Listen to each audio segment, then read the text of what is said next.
Hi friends, எல்லாருக்கும் hi சொல்லிக்கிறேன். இந்த வீடியோவில் என்ன பார்க்க போகிறோன்னு பார்த்தீங்கன்னாக்கா, பிரேக்ஃபாஸ்ட் ரெசிபி, அப்புறம் வந்து லஞ்ச் ரெசிபி தான் பார்க்க போகிறோம். அவல் உப்மா, மஷ்ரூம் பிரியாணி தான் பார்க்க போகிறோம். அதுக்கு முன்னாடி பார்த்தீங்கன்னா என்னோடய சேனல் இன்னும் நீங்கள் சப்ஸ்கிரைப் பண்ணலைன்னா சப்ஸ்கிரைப் பண்ணிக்கோங்க.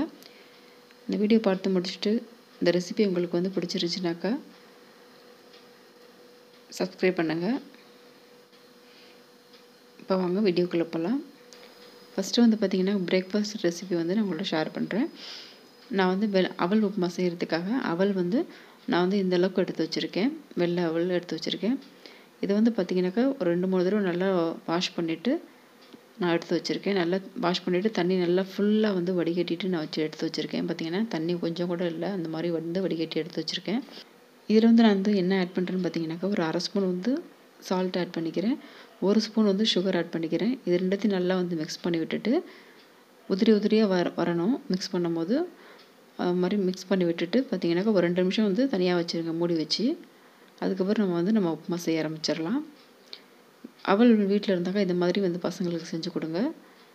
லெமன் ரைஸ் மாதிரி இருக்கும், நல்லாயிருக்கும். இது வந்து பார்த்திங்கனாக்கா அடுத்தது பார்த்திங்கன்னா கடாயில் வந்து நான் வந்து 1/2 ஸ்பூன் வந்து கீ ஆட் பண்ணிக்கிறேன். கீ இருந்தால் ஆட் பண்ணலாம், இல்லைன்னா கூட வேண்டாம். அப்புறம் பார்த்திங்கனாக்கா ஆயில் வந்து கொஞ்சோண்டு நான் ஆட் பண்ணிக்கிறேன். அடுத்தது கடுகு வந்து ஒரு ஸ்பூன் போல் ஆட் பண்ணிக்கிறேன். அடுத்தது வந்து பார்த்திங்கனாக்கா உளுத்தம்பருப்பு வந்து ஒரு 1/2 ஸ்பூன் ஆட் பண்ணிக்கிறேன். நான் எல்லாமே வந்து கையளவில் போட்டிருக்கேன், நீங்கள் ஸ்பூனில் எடுத்து அளவு போட்டுக்கோங்க. கடலைப்பருப்பு வந்து ஒரு ஸ்பூன் நான் போட்டுக்கிறேன். அடுத்தது பார்த்திங்கனாக்கா நிலக்கடலை வந்து இந்த அளவு நான் சேர்த்துக்கிறேன். நீங்கள் வந்து பார்த்திங்கன்னா கடலையோட சேர்த்து சாப்பிடும்போது உப்புமா வந்து இன்னும் டேஸ்ட் கொடுக்கும். அடுத்தது பார்த்திங்கனாக்கா ஒரு 2 பச்சை மிளகாய் வந்து நான் கட் பண்ணி சேர்த்துக்கிறேன். இது எல்லாத்தையும் நல்லா வந்து ரோஸ்ட் பண்ணிக்கிறேன். ஒரு 2 நிமிஷத்துக்கு நல்லா வந்து ரோஸ்ட் பண்ணிக்கிறேன் ஆயிலில். இதுக்கப்புறம் என்ன பண்ணுறேன்னு பார்த்திங்கனாக்கா மஞ்சள் தூள் மட்டும் ஒரு 1/4 ஸ்பூன் மட்டும் ஆட் பண்ணிக்கிறேன். மஞ்சள் தூள் 1/4 ஸ்பூன் மட்டும் ஆட் பண்ணிக்கிறேன். அதுக்கப்புறம் பார்த்திங்கனாக்கா ஒரு 1/4 ஸ்பூன் வந்து சால்ட் ஆட் பண்ணிக்கிறேன். ஏன்னா நம்ம வந்து ஃபஸ்ட்டு ஏற்கனவே வந்து நம்ம மிக்ஸ் பண்ணி வைக்கும்போது சால்ட் ஆட் பண்ணியிருக்கோம். அதனால் வந்து நீங்கள் வந்து கொஞ்சமாக ஆட் பண்ணால் போதும். இப்போ வந்து பார்த்திங்கன்னா நான் வந்து எல்லாத்தையும் நல்லா கலந்து விட்டுறேன். அடுத்தது வந்து பார்த்திங்கனாக்கா நம்ம வந்து அவல் வந்து நான் ஆட் பண்ணிக்கிறேன். ஆட் பண்ணிவிட்டு நல்லா வந்து மிக்ஸ் பண்ணி விட்டுறலாம். நீங்கள் வந்து வாஷ் பண்ணிவிட்டு தண்ணி நல்லா ஃபுல்லாக வடிகட்டிட்டு நீங்கள் வச்சா தான் உங்களுக்கு வந்து இந்த மாதிரி வந்து உதிரியாக வரும். தண்ணி கொஞ்சம் இருந்துச்சுன்னா உங்களுக்கு வந்து கொலன்னு ஆகிடும். நல்லா ஃபுல்லாக வடிகட்டிட்டு அதுக்கப்புறமா நீங்கள் வந்து சால்ட்டு சுகர் ஆட் பண்ணி கிளறி வச்சுட்டு அதுக்கப்புறமா நீங்கள் உப்புமா பண்ண ஆரம்பிங்க. பார்த்திங்கன்னா நல்லா உதிரியாக வந்திருக்கு பாருங்கள், கொஞ்சம் கூட ஒட்டவே ஒட்டலை.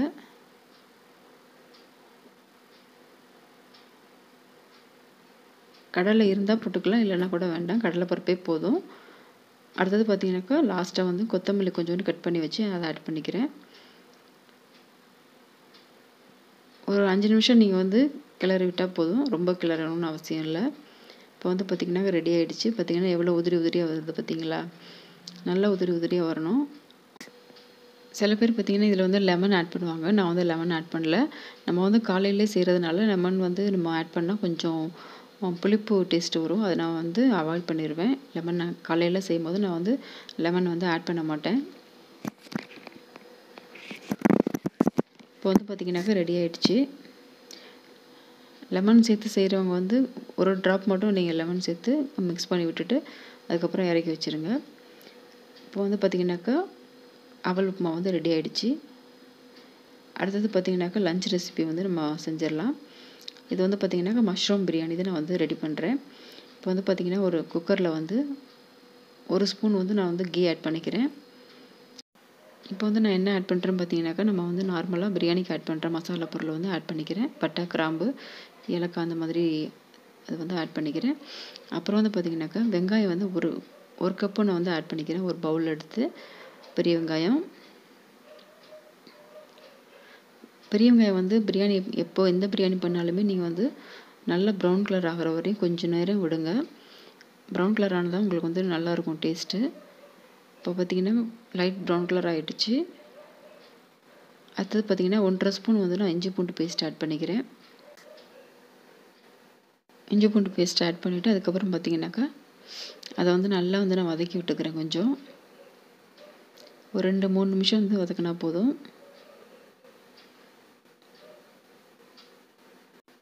அடுத்தது வந்து பார்த்திங்கனாக்கா ஒரு 2 பெரிய சைஸ் தக்காளி வந்து நான் கட் பண்ணி ஆட் பண்ணிக்கிறேன். அதையும் நான் வதக்கிக்கிறேன், நல்லா வதக்கிக்கிறேன்.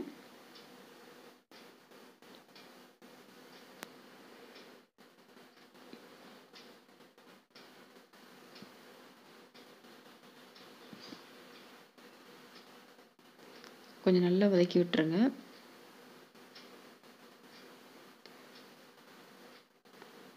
அடுத்தது வந்து பார்த்திங்கனாக்கா புதினா கொத்தமல்லி நான் வந்து ஆட் பண்ணிக்கிறேன். அது கூட சேர்த்து நல்லா வந்து வதக்கிக்கிறேன்.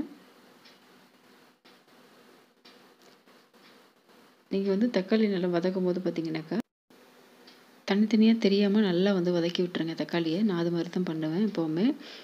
அப்புறம் வந்து பார்த்திங்கன்னா நான் சில டைம் வந்து பிரியாணி பண்ணும்போது தக்காளி வந்து நல்லா வந்து பேஸ்ட் மாதிரி அரைச்சி அதுக்கப்புறம் ஆட் பண்ணுவேன். இப்போ வந்து நான் அதை அரைச்சி ஆட் பண்ணல, சும்மா நான் தக்காளி வந்து வதக்கி மட்டும் நான் செய்கிறேன். தக்காளி வந்து தனியாக தெரியக்கூடாது பிரியாணி பண்ணும்போது.